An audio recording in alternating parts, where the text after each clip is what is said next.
On enchaîne par un sixième muscle qui est le tenseur du fascia lata. Le tenseur du fascia lata, ou TFL, est un muscle qui prend insertion au niveau de l'épiniliaque antéro-supérieur, qui se prolonge au niveau de la cuisse pour se terminer au niveau du tubercule de Gerdy, ou tubercule antérolatéral du tibia. C'est un muscle qui assure plusieurs composantes d'action au niveau de la hanche, ainsi qu'au niveau du genou. Donc au niveau de la hanche, il y a abducteur, fléchisseur, rotateur médial. Au niveau du genou, il a une action d'extension, bien sûr, et il est rotateur latéral du genou lorsque ce dernier est fléchi. En ce qui concerne son évaluation musculaire, on va surtout se focaliser sur les différentes composantes d'action au niveau de la hanche. Donc on insiste sur le fait qu'il est abducteur, fléchisseur, rotateur médial, ou beaucoup plus précisément, abducteur en flexion et rotateur médial de hanche. Donc son testing va se faire sur l'abduction en flexion de hanche, et j'insiste sur le fait qu'il est abducteur lorsque la hanche est fléchie. Donc on va tester sur l'abduction en flexion de hanche associée à une rotation médiale. Commençons par la cotation 3, où le mouvement doit se faire contre-pesanteur. Donc pour l'installation de cette cotation 3, je vais devoir installer mon patient en décubitus latéral pour pouvoir tester ce muscle en abduction contre-pesanteur.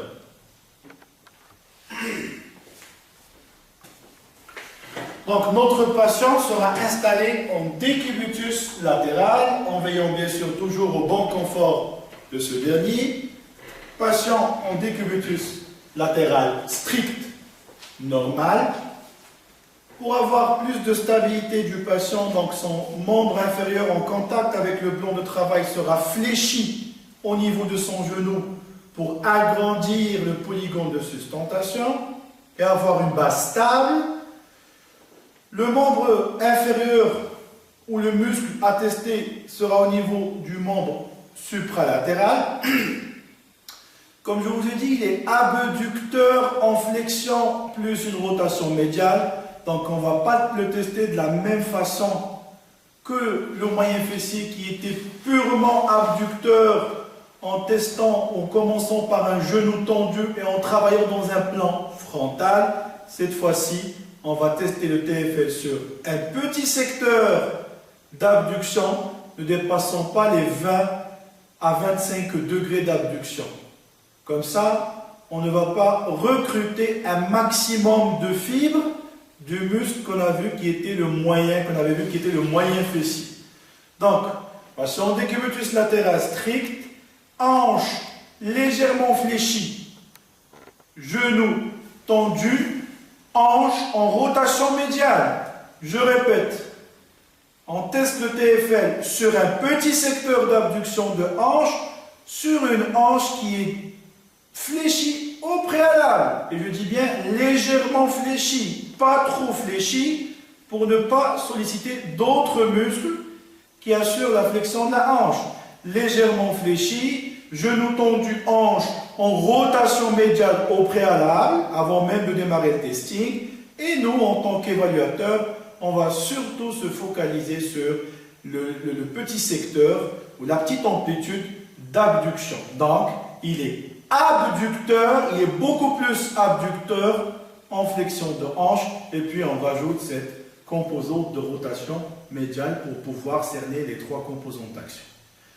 Position de départ, patient en décubitus latéral, strict, normal, hanche légèrement fléchie, je fais exprès de répéter à chaque fois, genou tendu, hanche en rotation médiale, si vous l'avez remarqué au niveau de mon pied, il a tendance à partir, à s'orienter vers le dedans, vers le bas dans ce cas-là, puisque je suis en décubitus latéral, et je montre à mon patient le mouvement à réaliser, top, position de départ, les deux genoux côte à côte, et puis légère abduction. Je ne suis pas en secteur total d'abduction, je démarre d'une position neutre, ou une position d'abduction de hanche, pour arriver à 20 ou à 25 degrés d'abduction. Plus on part en abduction maximale, et plus on recrute les fibres du moyen fessier. Donc restons dans un petit secteur entre 20 et 25 degrés.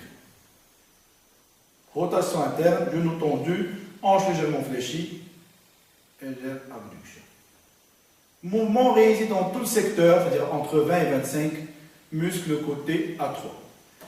J'en profite de la même installation pour vous montrer la cotation 4 et 5. Pour la 4 et la 5, c'est pareil, il suffit de rajouter les résistances manuelles du thérapeute, de l'évaluateur.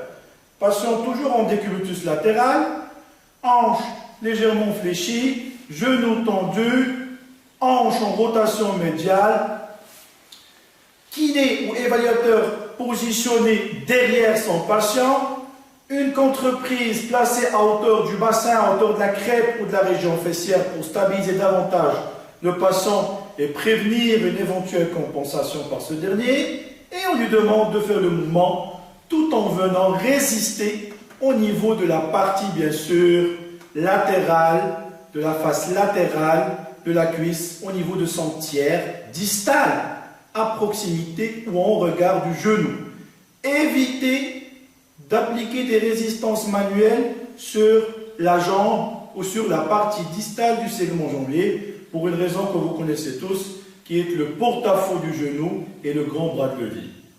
Donc, je répète, toujours en latéral, la cotation 4, l'application des résistances, l'évaluateur positionné derrière son patient, une main de contrôle ou une contreprise pour prévenir les éventuelles compensations suite au déficit musculaire du TFL, la résistance appliquée sur le tiers distal du segment fémoral à proximité ou en regard du genou, et on résiste bien sûr à un secteur de légère abduction entre 20 et 25 degrés. Et bien sûr, il va falloir appliquer une résistance comparative au côté sain pour pouvoir confirmer cette cotation 4.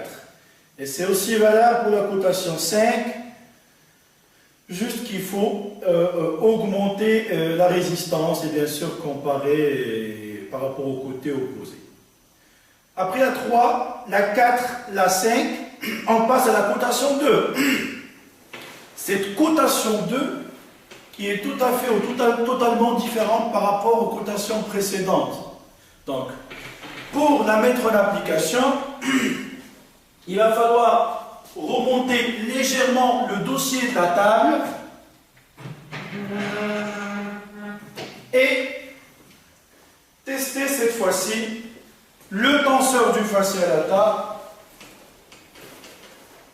sur deux composantes. Donc on ne s'intéresse plus à cette composante de flexion. On s'intéresse beaucoup plus à l'abduction de hanche, bien sûr toujours dans un petit secteur de mobilité compris entre 20 et 25 degrés, hanche étant en rotation médiane. Donc ce n'est pas la peine d'insister sur le fait de fléchir le fait de fléchir la hanche, pour une simple raison, c'est que la position dans laquelle, ou l'installation dans laquelle on va éliminer la pesanteur, se fera en position assise, en recrutant une mobilité dans le secteur de flexion, ne fera que solliciter ce dernier contre pesanteur, alors que nous on travaille en apesanteur. Très simple, patient en position semi-assise. On va tester sur l'ABD en rotation médiane. On élimine la composante de flexion de hanche. Position de départ, genou tendu, hanche en rectitude. Hanche en rotation médiane, genou tendu. Et on demande à notre patient, en se mettant du même côté du muscle à tester pour éviter les compensations, si vous voulez même minimiser ou limiter la participation des autres muscles qui assurent l'abduction de hanche, qui sont le carré des langues. Donc on peut même démarrer avec un tronc légèrement incliné du côté du muscle à tester afin de fermer l'angle costo-iliaque et par conséquent rapprocher les insertions du carré des langues, raccourcir ses fibres et limiter sa participation puisqu'il peut tirer sur la crête et prêter à confusion avec un mouvement d'abduction. Donc je répète, tronc légèrement incliné, mettre en insuffisance musculaire le carré des langues, limiter sa participation, genou tendu, hanche au préalable placée en rotation médiale, et on demande à notre patient, se mettant du même côté du muscle attesté, de faire glisser son membre sur le plan de travail dans un secteur de 0 à 20-25 degrés. De 0 à 20-25 degrés. La palpation de ce muscle tenseur du fascia lata peut se faire en démarrant, bien sûr, de l'épinilia antéro-supérieur en suivant la bandelette iliotibiale tout au long de la face latérale de la cuisse en venant se terminer sur le tubercule de Gertz. Hop.